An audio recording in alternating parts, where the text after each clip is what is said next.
అహంభావి చెట్టు. ఒకానొక సమయంలో అడవి మధ్యలో ఒక 2 చెట్లు ఉండేవి. అందులో ఒకటి ఆరెంజ్ చెట్టు, ఇంకొకటి మామిడి చెట్టు. మామిడి చెట్టు ఎప్పుడూ స్నేహంగా సంతోషంగా ఉండేది. పక్షులు ఆ మామిడి పండ్లు తినడానికి ఎప్పుడూ అక్కడికి వచ్చేవి. పావురాలు ఆ కొమ్మలపై గూడు కట్టుకునేవి. మైనాలు వాటి కోసం పాటలు పాడేవి. ఆ చెట్టు పక్షుల పాటల కోసం ఎప్పుడూ స్వాగతంతో ఎదురు చూసేది. అదొక మంచి చెట్టు. ఆ దారిలో వచ్చే అందరికీ మంచి నీడనిస్తూ గాలికి గట్టిగా నిల్చుకునేది. కానీ ఆరెంజ్ చెట్టు ఎప్పుడూ ఉదారంగా ఉండేది కాదు. అది ఎప్పుడూ దాని ప్రదర్శన పట్ల దిగులు చెందేది. అది మామిడి చెట్టు కంటే పొడవుగా పచ్చగా ఉన్నందుకు చాలా సంతోషించేది. పక్షులను ఆ చెట్టుపై వాలనిచ్చేది కాదు. ఎవరైనా దాని చెట్టు నీడలో కూర్చున్నప్పుడు దాని ఎండుటాకులతో తరిమేసేది. నీకు ఎందుకక్క ఇంత సంతోషం? అన్ని చెట్లకి తనకంటూ నీడ ఉంటుంది. అలాగా? మరి వాళ్ళెందుకు నా నీడలో కూర్చున్నారు? దేనికో అర్థమైందా? ఎందుకంటే అన్ని చెట్లకి నాకు ఉన్నట్టు నీడ ఉండదు. నీతో మాట్లాడి ఏ ప్రయోజనం లేదు. హలో, వెళ్ళిపో. ఆ మామిడి చెట్టు దగ్గరికి వెళ్ళు. నా ఆకులు అన్నిటినీ నాశనం చేస్తున్నావు. ఆరెంజ్ ఏంటో తెలుసా? వాళ్ళు గూళ్ళు కట్టాలని చూస్తున్నారు. వేరే పక్షుల్ని అనుమతిస్తావా? ఇవి చాలా అద్భుతంగా పాడుతాయి. ఓ, ఇదేంటి బోర్లు కొట్టే పాఠాలు? దయచేసి నా ఆకుల దగ్గరికి ఎవరూ రాకండి. అవి నా కొమ్మల్ని నాశనం చేశాయి. నువ్వు కావాలంటే చోటివ్వు. నువ్వు నాకంటే పొట్టిగా ఉన్నావు. నువ్వు నాలాగా లేవు. ఒక్క నిమిషం దీన్ని విను. నీ మాటలు ఏమాత్రం బాలేదు ఆరెంజ్. పర్వాగిల్లా, వదిలేయండి. నాకేమాత్రం అసూయ లేదు. అలాంటి వాళ్ళు చాలామంది ఉంటారు. నాకు అలా లేదు. నాకు అందులోనే సంతోషం. చాలా కాలంగా మామిడి చెట్టు ఆరెంజ్ చెట్టు మధ్య ఏమీ మారలేదు. అయితే మామిడి చెట్టు సంతోషంగా రోజంతా పాడుతూ ఉండేది. ఆరెంజ్ చెట్టు ఎవరితో మాట్లాడేది కాదు. తేనెటీగల గుంపు ఒక చెట్టు తొర్ర వైపు వచ్చింది. రాణి తేనెటీగ ఆరెంజ్ చెట్టును చూసి చాలా ఆశ్చర్యపోయింది. ఓ, ఈ చెట్టు చాలా దృఢంగా ఉంది. ఇది ఇల్లు కట్టుకోవడానికి బాగుంటుంది. మనం ఇక్కడ గూడు కట్టుకోవచ్చు. నన్ను క్షమించండి. ఎవరు చెప్పింది మీ వల్ల అవుతుందని? మీ అడుగుజాడ్లు నా మీద పడ్డం నాకు ఇష్టం లేదు. దాంతోపాటు రోజంతా అరుస్తుంటావు. నాకు చెయ్యాల్సిన పనులు చాలా ఉన్నాయి. నువ్వు ఒక చెట్టు, అడవిలో ఒక చోట నివసించే ఒక చెట్టువి. నువ్వేమనుకుంటున్నావు? నువ్వు సాధించడానికి ఇంకేమైనా ఉందా? ఏం జరిగినా నాకు ఆ గుయ్ శబ్దాలు ఇష్టం ఉండదు. ఆరెంజ్ జైనీగలు అన్నీ ముఖ్యం. జైనీగలు ప్రకృతిలో ముఖ్య పాత్ర పోషిస్తుంది. ఆ జైనీగలు గూళ్ళు కట్టడానికి చెట్లు కావాలి కదా. మనం అందరం కలిసి ఉండడం ప్రకృతికి చాలా ముఖ్యం.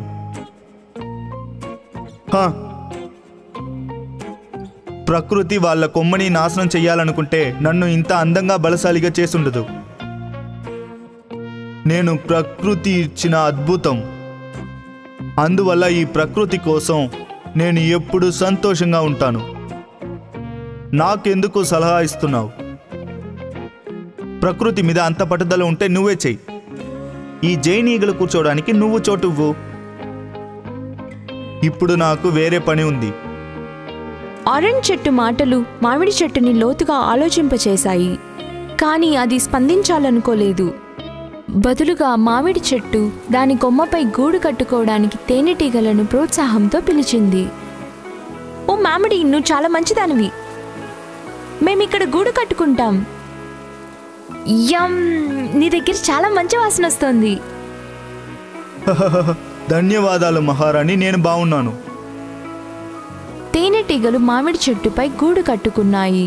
ఇంకా అందులో తృప్తిగా జీవించాయి. తేనెటీగల శబ్దం ఇంకా తేనె యొక్క జిగురు కానీ మామిడి చెట్టుని ఇబ్బంది పెట్టలేదు. ఇంకోవైపు ఆరెంజ్ చెట్టు కనిపించే అందరినీ ఏదో ఒకటి అంటుండేది. హే, నీ ఈ మాట నన్ను గెలుకుతూనే ఉంది.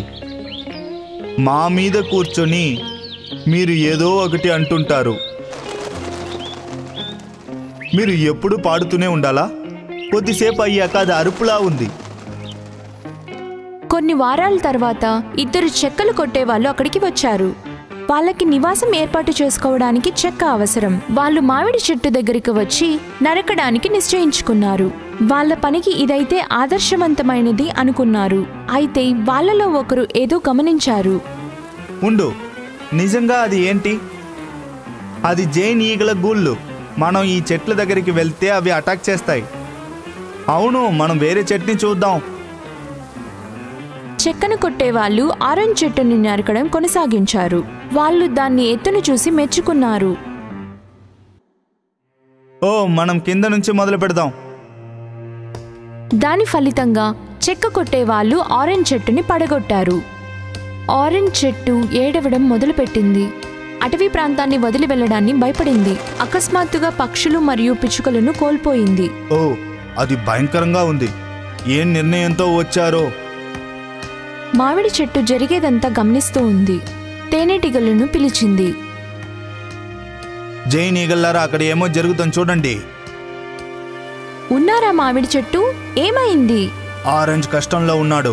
మనం వాడికి సహాయం చెయ్యాలి.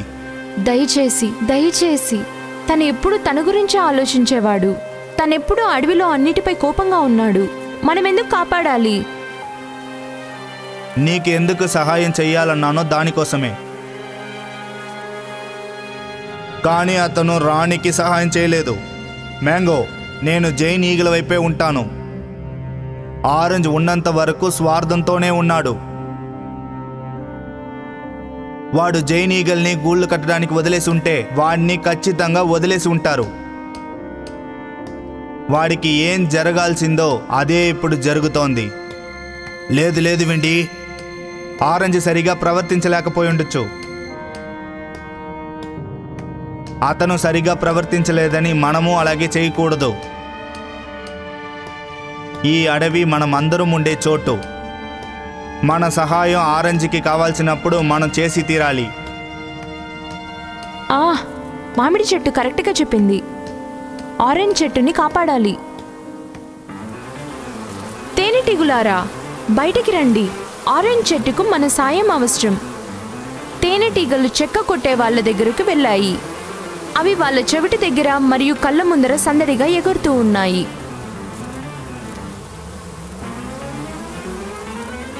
మనం వెంటనే ఇక్కడి నుంచి వెళ్ళాలి. ఈ జైన్ ఈగలు మనల్ని కుడుతున్నాయి. మనల్ని చంపేస్తుంది.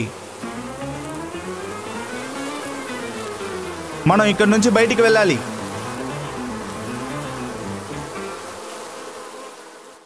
చెక్క కొట్టేవాళ్ళు అక్కడి నుంచి వెళ్ళిపోయాక ఆరెంజ్ చెట్టు తన చర్యలకు సిగ్గుపడింది. నన్ను క్షమించండి జైన్ ఈగలు. నేను సరిగ్గా ప్రవర్తించకపోయినా మీరు నాకు సహాయం చేశారు. ఆరెంజ్ చెట్టు ధన్యవాదాలు చెప్పొద్దు. మామిడి చెట్టుకి చెప్పు, నువ్వెప్పుడూ తనని గౌరవంగా చూడలేదు, మాట్లాడలేదు. కానీ తనే నీకు సహాయం చేయమని చెప్పాడు. నిజం చెప్తున్నాను మ్యాంగో, దయచేసి నన్ను క్షమించు. నా తప్పేంటని అర్థమైంది. మన మధ్య మంచి బంధం ఉంది. మన అందరికీ వేరే వేరే శక్తులున్నాయి. నేను మళ్ళీ ఎప్పుడూ ఇలా ప్రవర్తించను. నన్ను దయచేసి క్షమించండి. మీరందరూ కూడా. ఆరెంజ్ చెట్టు దాని తప్పును తెలుసుకుంది. ఆ తరువాత తనెప్పుడూ గాలిని, పక్షుల్ని ఏమనలేదు. మామిడి చెట్టుతో పాటలు పాడాడు. పక్షులను తన కొమ్మపై గూడు కట్టుకోవడానికి పిలిచాడు. మామిడి చెట్టు మరియు ఆరెంజ్ చెట్టు ఉత్తమ సహచరులుగా ఉన్నారు. ముగింపు.